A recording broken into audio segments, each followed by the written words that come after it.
Very happy to have you here with us this morning for our second small business seminar. We want to welcome you, but also we want to thank our sponsors, F&B Bank and Lundberg Medical Imaging. And Terry is here with us today, and I believe Bradley, are you the spokesperson for F&B today? Absolutely. All right, so if we could welcome Terry, want to come up? Thank you for taking time out of your busy day to cover this important subject. I'm the Small Business Vice Chair for the Chamber. I have my cards. If you ever have an issue that you want the Chamber to help you with that has to do with small business, I might be your point of contact. Please don't hesitate to reach out to me. I want to help you with that problem if I can. If I don't know the answer, I know Sandra, she is a walking wealth of information. We will get you connected with whatever questions or issues you might have. So this particular seminar that we're going to do today is very important, and I was just like a dog with a bone. During Small Business Month, we are going to do a topic on employee theft. I have recently been taking to the cleaners for $10,124.84. That was a big deal, yeah. You know, you think it can't happen to you, and it just hits you in the backside, and you don't even expect it, because this person that I hired pretty recently, there were retrospectively a few red flags, and I have learned a lot. So what I'm hoping from today's seminar is you will learn the lessons that I had to learn the hard way. A couple different things, just take notes, because as many people as I've discussed this with, it is a very common occurrence in small businesses. When you get money out there and it's got a lot of zeros attached to it, it's a temptation. So if we can help you set up those guardrails to avoid that situation, put some checks and balances in place. One of the very few things that I didn't think to do was have a camera pointed right at the cash box. That's a very simple thing that I had my camera in the wrong place. That one little thing would have been a huge piece of evidence. So our court date is next week. I'll let you know how that goes. Take notes, and again, thank you for coming. Please reach out to me if you have any questions. I want to help you.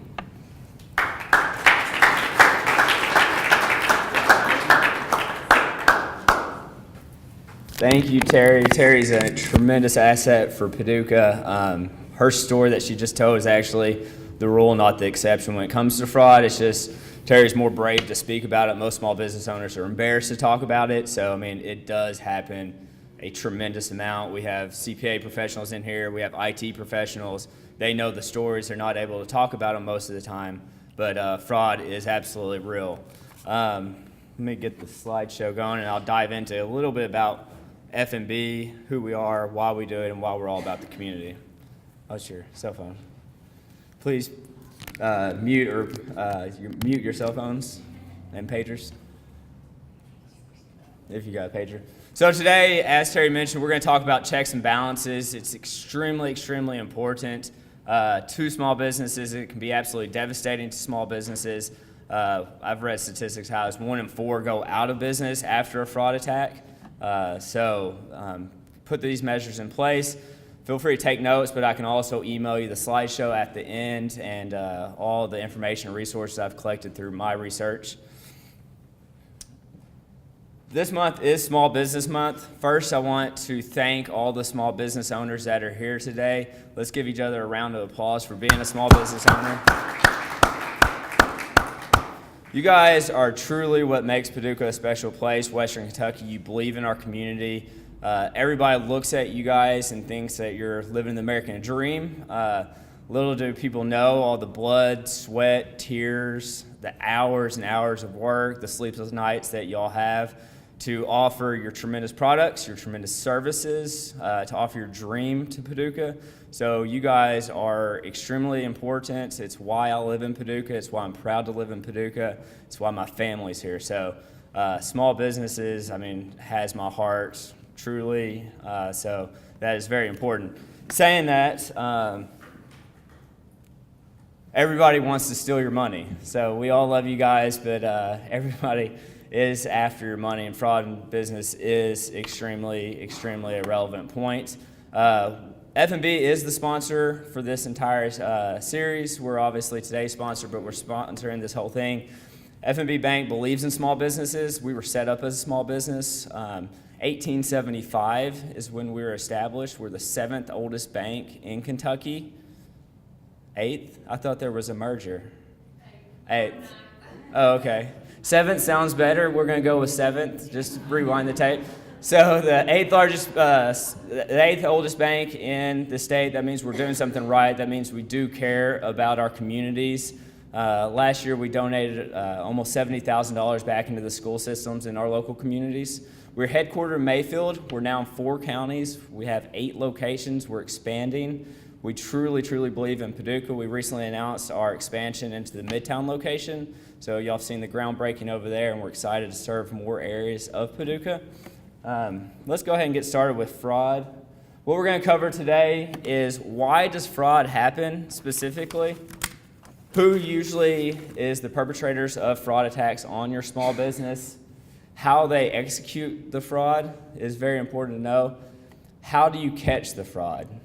And then we're going to dive into the checks and balances. That's really why we're here, but I think it's important for people to take it seriously to go over these first 4 things on why it happens, who does it, knowing that it's actually a true threat to your business, because if you don't take it seriously, you won't put these checks and balances in place. And if you do, you won't communicate them, and as your business grows, you'll just forget about the checks and balances. We'll drop a top 10 list, which I'll email out to everybody here today about those checks and balances, the best practices. And Detective Brakefield is here. She's going to go over the legalities behind it, more of what you're looking for from a legal standpoint, the perpetrators. She'll dive a little bit about when you do find fraud, how do you report it, and best practices on her side. By the numbers, 28%. 28% is the statistic of businesses that experience fraud. So that's over 1 in 4. And you're thinking, oh, this is Paducah, everybody knows each other. I had the experience to work with hundreds of small businesses in Western Kentucky, and I can guarantee you this stat is true. A lot of people don't hear about it. Y'all didn't. This is first I've heard of Terry's story of fraud happening. Like I said, most businesses don't want to talk about it. A lot of times they don't even prosecute it because they feel like they're family. So they just let them go and hope they get paid restitution, essentially. $127,000. That's a staggering number, but that is the average fraud scheme. That's what's stolen from a business, $127,000. You say, well, maybe that's taking into account large businesses. This is a small business statistic. So under 100 employees, the average attack is $127,000. For large businesses, it's actually significantly less. It's under $100,000 because large businesses have controls in place to catch the fraud sooner. So this is a real number. I know at least 4 or 5 businesses that have been hit for this.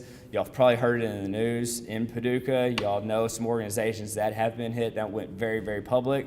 One I know almost went over for $1 million for what they know. 53% of all the businesses that get attacked, 53% do not recover a penny.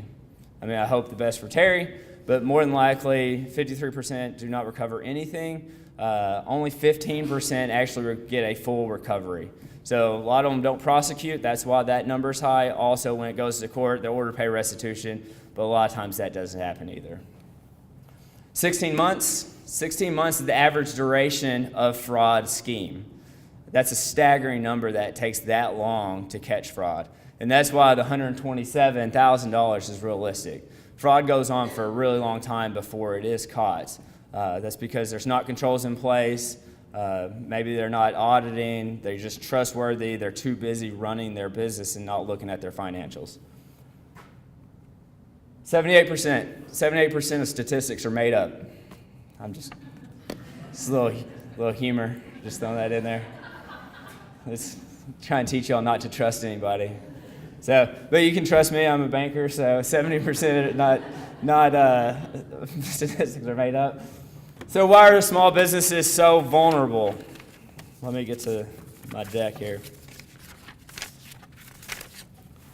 Small businesses, as you know, look around the room. Small businesses are extremely, extremely passionate about what they do. They're experts in their field. They know what they do. If they're an electrician, they're a master at that craft. If they're a salon owner, they're a master at that. They're a master at customer service. More than likely, they're not going to be a master at financials. I mean, they just don't have the time for it. That's not what they're passionate about. They're passionate about the product they're offering our communities and the services that they're offering our community. Also, small business owners are typically risk takers. So, they fly by the seat of their pants. They're more trustworthy. They don't think it'll happen to them. Entrepreneurs are rock stars, but like I said, they're not rock stars at their books. So there's lots of resources available that you can help monitor that side of your business. And with limited time on the owner's hands, controls are typically not put in place. And if they are put in place, they're just not reviewed very consistently. They're not communicated consistently. And the owners don't have time to lead by example because they're putting out fires and they're doing their craft. They don't have time to monitor it. They feel like they've hired good people and they feel like that's their job and they're going to do it just like they take pride in doing their job. Who commits internal fraud? So small business owners, whenever you think about small business owners, you don't think that fraud will happen to you. You absolutely don't. I mean, think about your business. Close your eyes, think about who in your business would actually steal from you. Most of y'all consider all your employees as family. Maybe they are family, but that's why small business owners get taken so much, because they're extremely trustworthy. Detective Brakefield is going to dive a little bit more into this, but it kind of comes down to anyone can commit fraud. If they have the opportunity, if they have the access to your assets, your cash, or your stuff, they're experiencing any type of external pressures, financial pressures that are trying to live up to standards of other people, and then rationalization. A lot of people start out and they take $20 and they say, I'll pay it back in my next paycheck. And then the owner obviously doesn't catch it, and then they take $100, and then they start to rationalize, well, maybe this money belongs to me, and that's what happened to Terry, I'm assuming.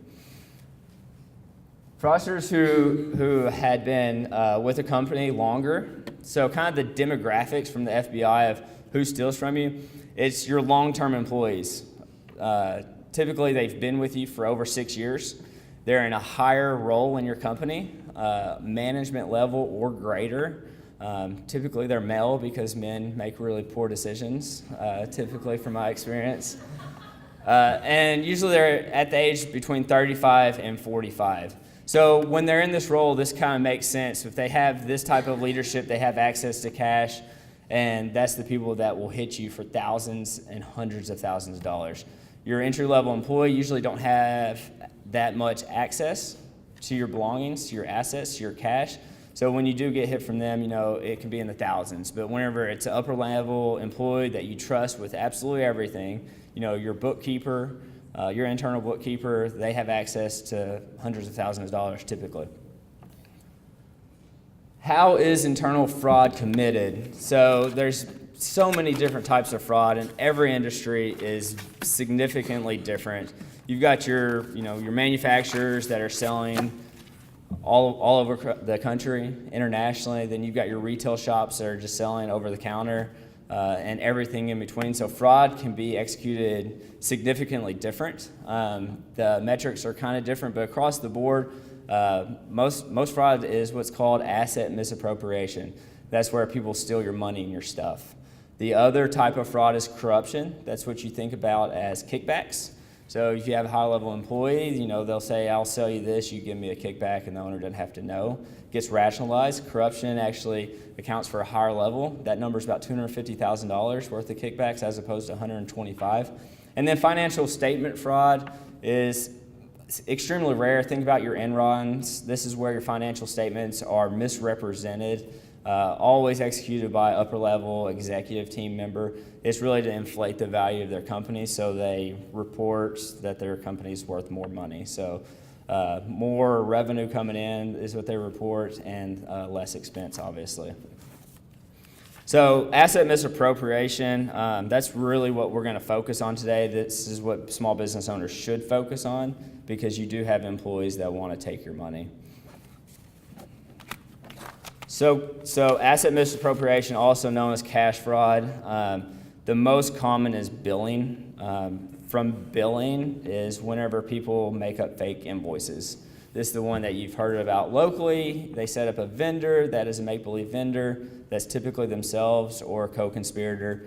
Invoice will come in, they'll pay the invoice. The owner thinks it's normal Typically, the invoice gets recorded and their accounting system is something and it gets covered up. Happens so often, and we'll dive into how to stop these here in a few minutes. But the billing department is always the top of the list when it comes to it. Check tampering, this is when a check is actually stolen from your company. So stolen, it can be counterfeited. Business owners need to treat checks just like they treat cash, and they typically don't. I'm talking about your internal checkbook. So it needs to be locked up just like your cash. If your employees get access to your checkbook, they can write checks to themselves, and check tampering is a real threat to small businesses. Expense reimbursement, this is whenever an employee turns in expenses that are completely fake and they just reap the benefit of that, or they buy personal items from themselves. So think about your employee that has a gas card and they go fill up gas, but they go in first and get them a 6-pack for the weekend. So, and then turn in the credit card receipt. So they get gas and get whatever they want in the gas station. That's theft. It's crazy how many employees don't think that's theft. They might go in and get them a coffee, they might go get them a soda, but that's theft, and there's ways to prevent that. And it's most of the time just by communicating to your employees it's not acceptable. Payroll is always something that I've seen whenever I was in the retail world. It's employees that clock in early, they clock in late. It's whenever management actually adjusts hours on your payroll systems. There are measures in many payroll systems to prevent that. Basically, it just needs to be, double duty of signing off on any type of adjustments. One local story I heard of a nonprofit, the controller of a nonprofit that a lot of people do know, thought that they deserved more money, so they set up what's called a ghost employee. So essentially, they set up an employee. She had access to the payroll. She had access to the bank accounts. And all she did was every week she turned in payroll for that employee. And over the course of 3 years, she stole about $175,000 from the company. And they had a great board that, was watching things, but with 10, 12 employees, the board's not involved day to day, and they thought it was a real employee. It wasn't until they were audited and they saw that the payroll was going, 2 employees were going to the same bank account, essentially. So monitor your payroll. There's ways to monitor that. Payroll is a great opportunity, especially for your bookkeeping department, if they do have access to your bank account and to your payroll. If you can at all possible, please try to separate those duties. Register disbursement. This happens in retail mostly when there's cash coming in. It's when they manipulate the register. So if somebody comes in and buys some dog food and you see that they're paying cash, you tell them it's $28.50. They hand you exact change, and they don't ring up the order, and the money goes into the pocket. That's typically how it happens. Cameras help avoid that. Then there's no record. It's called skimming, essentially.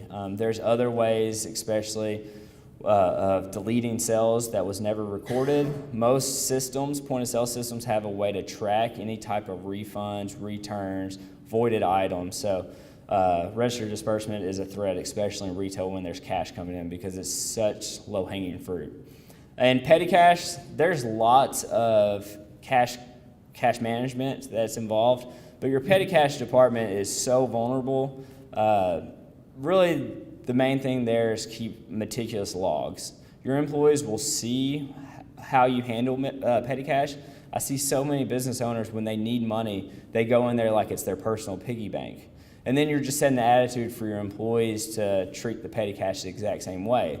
So whenever they need petty cash to pay a vendor or to buy something, they'll grab the money out and pay it out and not record it. And after a while, they see how callous and how you're not paying attention to petty cash, and they begin taking money from themselves. So if you're not keeping up with petty cash, that is one of the number one spots of people taking money, cash from your business. So how is fraud caught?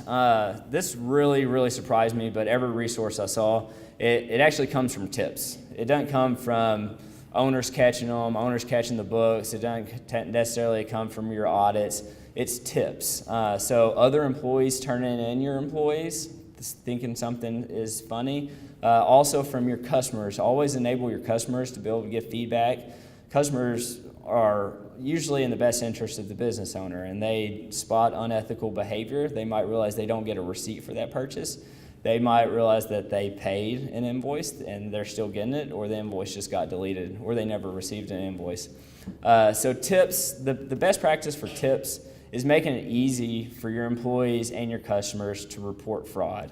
So it comes down to communication. It comes down to consistent training. I know one business in the restrooms, it says, if anything in the business makes you feel uncomfortable, please send a text to this toll-free number. It's a very inexpensive thing. It just enables people to report it anonymously, because that's an uncomfortable situation. A lot of people don't want to get other people in trouble. So being able to set up an anonymous tip line is great. Also, most websites have a comments form, so you can just consistently train your employees, hey, if you have any feedback from the HR perspective or any type of fraud that's suspected from external, internal, you don't even have to put a name on it. Just go to our website and submit in the comments form. So pretty much every website has a comments feedback form. Encourage your customers and your vendors to do the same for you. External fraud. I know today we're talking mostly about employee fraud, fraud within the four walls, but external fraud is obviously something we hear about significantly more than internal fraud, even though internal fraud accounts for most of the fraud. External fraud is a true threat, something that professionals can help you detect and prevent. The number one type of external fraud is your wires and your ACH fraud. There's actually two types of wire and ACH fraud. The first is the one that you hear all about. It's called unwitting participation. So it's essentially when somebody contacts you and asks you to wire money to them and tricks you. So that's the one that pretty much everyone's falling for, that Nigerian prince that got the inheritance, and you just want to collect your inheritance. So that's kind of what wire fraud is. But seriously, wire fraud happens from vendors. It happens whenever people think that you're purchasing something from someone. So it's a great deal. You think you're buying a piece of heavy equipment, a machine, you're going to get a great deal. You need to wire that money. Just once a wire goes out, it's almost impossible to recover. Do your due diligence before you send the wire out. Ask questions. If you don't know, contact the local chambers of commerce. The bad guys are very sneaky on that. Just last week, a funny story, as I was preparing this, I got an email from our bank president, someone I worked directly for, and it said, hey, Bradley, you busy? And it had his name on it, and I was just getting out of a meeting. I was on my phone. I said, he said, are you busy? Give me your cell phone number. I need something. So I was like, I'm not busy. Here's my cell phone, which was kind of strange because we text often. Here's my cell phone number. I've got a meeting in a couple hours. Call me anytime.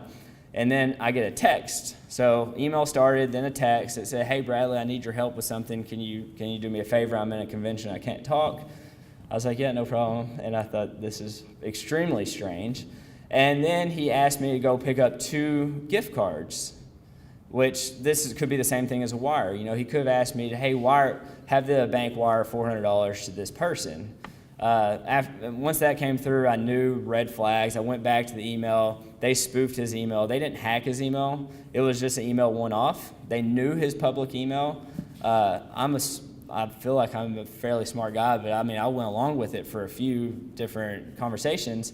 But normally, you know, if my bank president asked me often to send wires, and they knew that, or they got lucky, and they said, hey, Bradley, wire $4,000 to this rally number. We've got this deal going.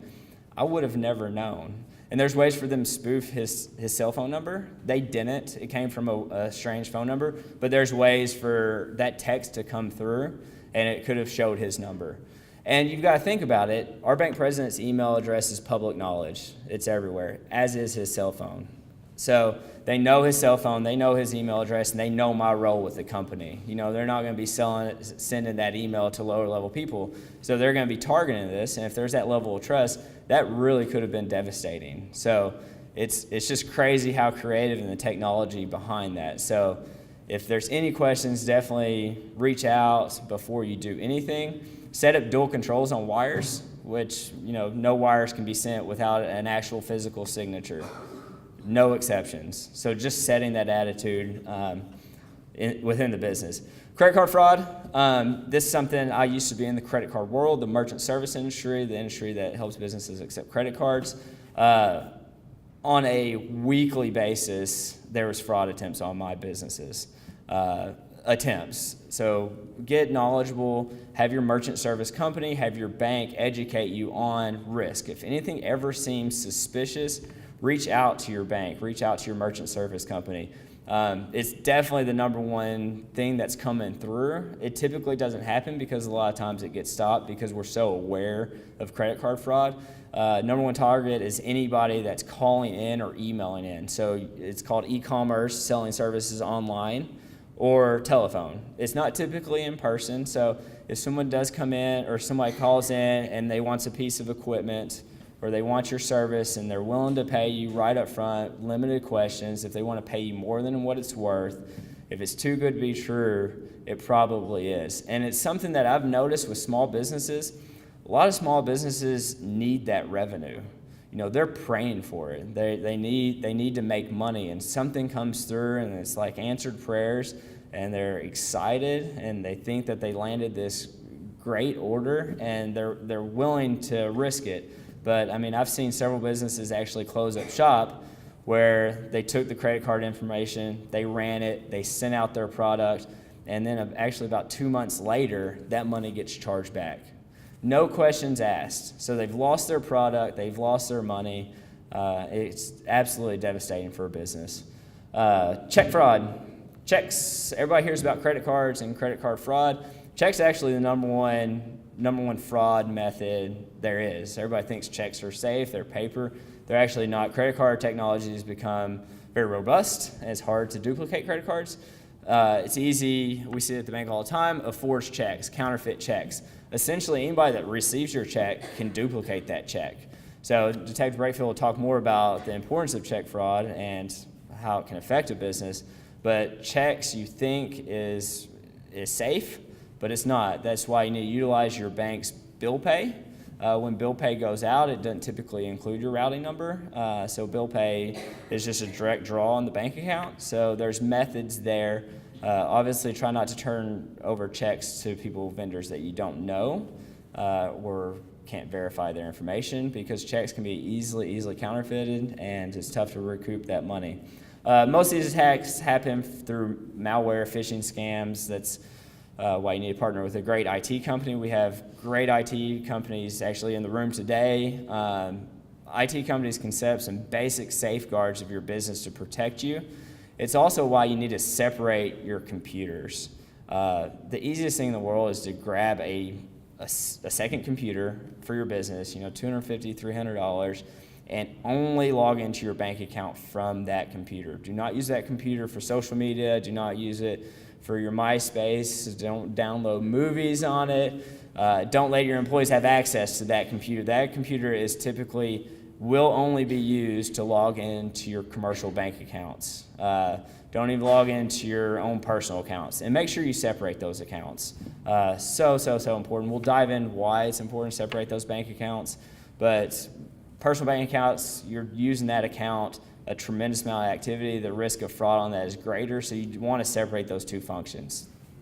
And data breaches. Data is almost worth as much as your assets. A data breach can be devastating for your business if you lose your records. I mean, the healthcare industry, these attacks on your data, they'll steal your patient's social security number. A lot of times you keep card numbers on file in a safe way, but those breaches can happen. We hear about it. We heard about the Target data breach. So if a data breach happens, you can be fined, which will immediately shut your business down if your reputation damage doesn't. So that's another reason why partnering with an IT company, doing just data breach protection, best practices, and training your employees properly. Preventing external fraud, I've touched on most of these, but review your bank statements daily, or your bank account daily. So do online banking, log in there every day. If an ACH goes through from a business side, you only have 24 hours to catch it, to stop it, or to recoup the money. So logging in daily is so important. Just to give it a brief glance. Passwords. Don't make your password. Don't make it 1, 2, 3, 4, 5, 6. Also, train your employees on that. So many people don't train their employees on how to use the computer, what's acceptable with the workplace, and how to set up your passwords. Because if your employee gets breached, a lot of times they can get access to more high-level information. Separate computers, we talked about that. And then utilize your banks. Utilize your accounting software. There's so much protection that's available, so much resources. We're here for you. If you win, we win. If you lose, we lose. I mean, we want to be your number one cheerleader, your number one supporter. So talk to your bank, see what's going on. Banks have, especially F&B Bank, has tremendous amount of technology behind their solutions. There's tokenization. That's whenever you send out an ACH or wire, you can't send it out without having a unique token that's created just for that wire. So to send it out, you'll get a text message or you'll have a key fob to put that in. So use those technologies, demand those technologies from your bank, and spend an hour or two to learn what technologies are there and what's in place at your bank to help protect you.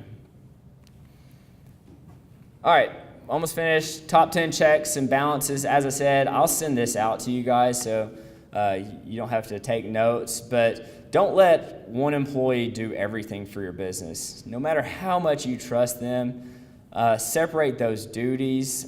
Even if you only have one employee and that's their job, put yourself in charge of opening your mail. That way you know what's coming in, you know what checks are coming in, you can stamp checks for deposit only. That way they can't be tampered with. There's ways to separate duties. You never want to let one person handle absolutely everything of your business unless it's yourself, which is sometimes the case with small businesses. Number 2, know your employees. Hire good employees. It's tough to say because actually people who commit fraud, only 4% of them have any other prior conviction. Typically, this is the first time that they've done it. So background checks are good, but it's also good just have conversations with your employee, know what's going on in their life. As mentioned before, fraud happens typically because somebody's in a financial crunch, and just having those conversations with your employees, and also that will enable other employees to feel like they can trust you to tip off any type of fraud going in your business. Maintain robust controls and processes. Small business owners typically start up as one person, and then they get going and they grow, so fast they don't have time to put these in place. So when you do your business plan and whenever you set up your business, especially when you hire that first employee, make sure that you've got these controls in place. Make sure you communicate those controls, and make sure you follow up consistently on your controls. Some people put it in, and as mentioned, 16 months to catch fraud on average, and I believe that statistic.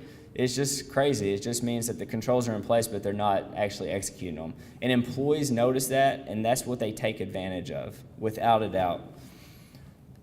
Watch your business bank account like a hawk. So important. It is shocking, and I noticed this from my past employment, of how many business owners don't know what fees are coming out. A lot of people on your bank accounts, they code things as merchant services, or they don't have the name of the business, and they could go years and years and years of paying an automatic draw on their business. Just $25, $50 over 4 or 5 years that could send you on 10 vacations. It is shocking how many business owners don't have time to review their online bank account activity and question it. If something comes through, if you have an employee you trust, and something comes through for the office supply store or the grocery store, even if it's $8 or $9, question that and say, hey, what did you get there? Did you have the receipt? That just lets them know that you know. That's really it. It's so important to watch this and to question it consistently to make sure your employees know that you know what's going on within your 4 walls. 5, audit high-risk areas often.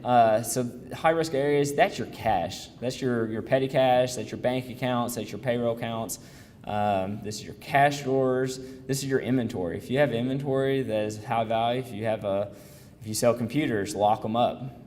Don't give employees access to absolutely everything. Only give them access what they need to do their job. Train your employees to prevent fraud. This comes back to enabling them, teaching them when they get trained, and then hold either quarterly, semi-annually, annual meetings to train them on what to look for, both external, both internal, and both what's coming at you from your customers. Separate your business and personal accounts. We talked about this. First, at the end of the year, if so many small businesses start up and they have one account, they just do everything out of. It's impossible to be able to reconcile your commercial accounts. You don't know what you're purchasing at the year end. If you have one account specialized for your business and you keep your personal stuff all aside, you'll immediately see what revenue's coming in. You'll immediately see what expenses coming in. You'll have a clear financial picture of what's going on. And also personal accounts. You're using that account so often. Typically, your children have access to it. Your husband have access to it. They're spending money. Those accounts can get breached. If it's business, protect it like it's your business. Know your partners. So this is your vendors and your customers. When you're selling stuff, if you don't know who you're selling stuff to, that could be a very big problem. That could be where they're buying something and they plan on returning it. They're going to return a fraudulent item. They're going to protest the transaction, or it can be completely fraudulent. If you don't know who your partners are, it's so important to make that phone call, to Google them. That's not enough. Contact the chambers. Contact people that they've done business with. If anything seems a little bit off, due diligence, without a doubt. Check into every case, no matter how small. This goes back to when you see a transaction for $10, transaction for $15. Maybe you had an employee accidentally use the company card for lunch. Ask them about it, catch it. When something does get reported, if it's something as simple as you're just missing a small bit of inventory, something as simple as a $10 item, employees notice that you care. Employees notice that you're aware of what's going on in your business. If they see an opportunity and they don't think they'll get caught, they're going to take money. And it always starts off small, as mentioned. They'll start off and take $10, $15, and then it grows and gets out of control. And get expert help. I'm talking about your bank. I'm talking about your CPA partners, and I'm talking about IT professionals. We are here, as mentioned, for you to succeed. If you don't succeed, we don't get paid. As simple as that. We want your business to grow. We want you to add value to Paducah, add value to Western Kentucky. We want your success. So ask banks questions. Use them. We want to be your best friend. Ask your CPA office, typically not around April, in-depth questions, but use them. They've seen it all. They've seen more fraud than probably anybody. Your external CPA office. Ask them questions and partner with them. And then IT is growing exponentially. IT is an amazing resource for your business. They see so much fraud come through. Even if you can't afford to have an IT team in place, there's so many IT professionals that's willing to have a cup of coffee with you and just talk about best practices. I know a dozen IT professionals that I trust with my life that'd be willing to have a conversation with your business. And then when you do grow and you need that IT support, they'll be there for you. All right, I'm done talking. Now let's bring up Detective Chelsea Brakefield.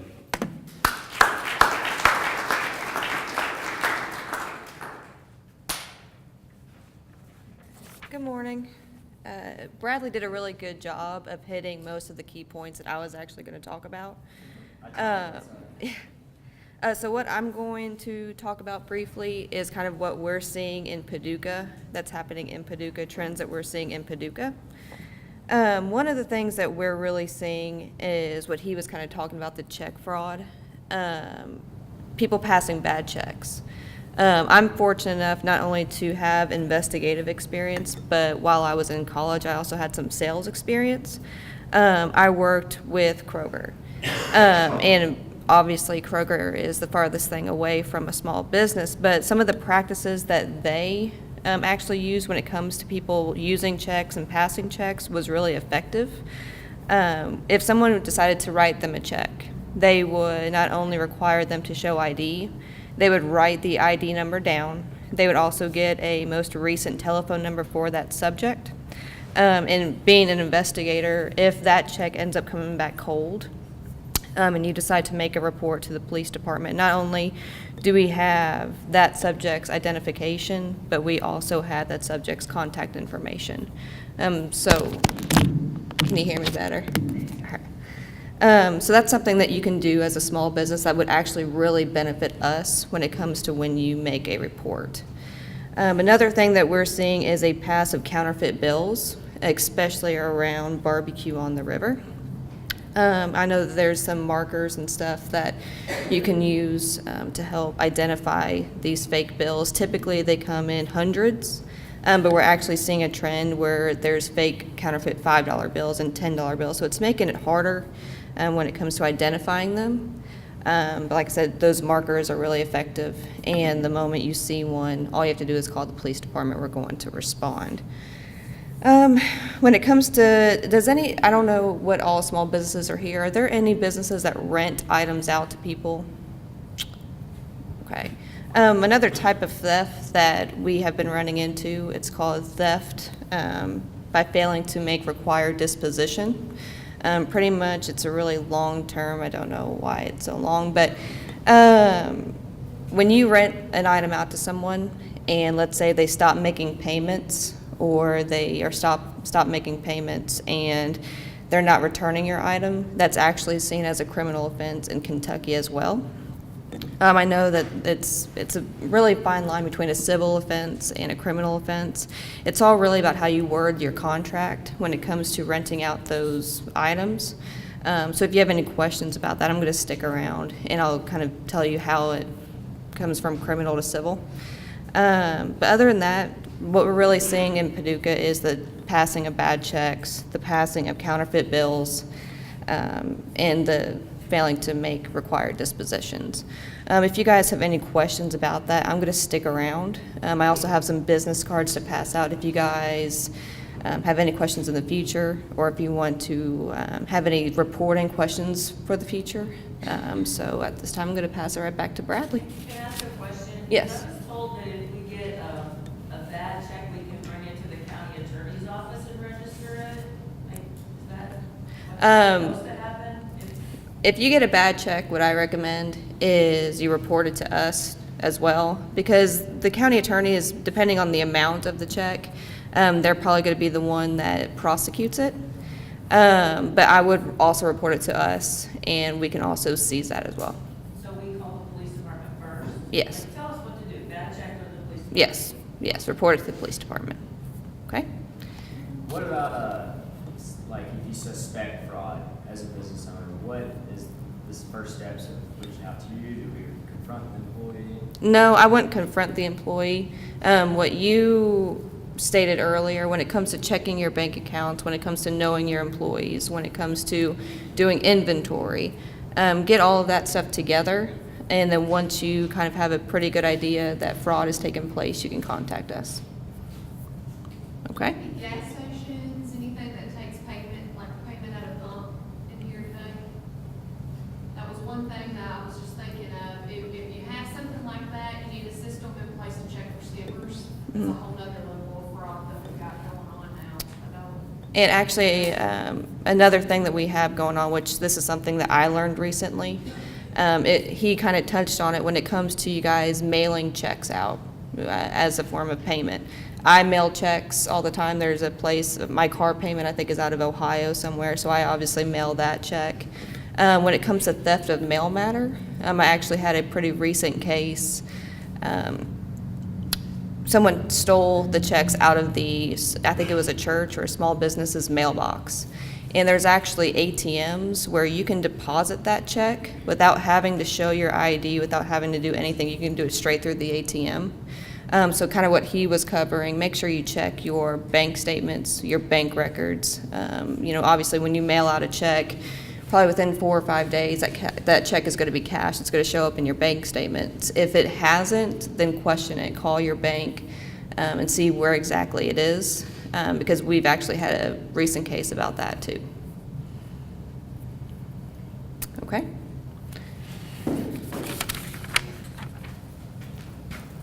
Now for the fun time, we're going to do door prizes. I do not know if we have the door prizes. Can you grab a couple of the door prizes for me? we're going to do just a random drawing as a thank you. And again, I know we have small business owners here. I know we have partners with small businesses here. It is just absolutely tremendous, the amount of small business in Paducah. What's the number of small businesses that are members of the chamber? Is it 80%? 85%. So a lot of small business owners, they think about, your big banks that are coming to chamber events, but really 85% are made of small business owners.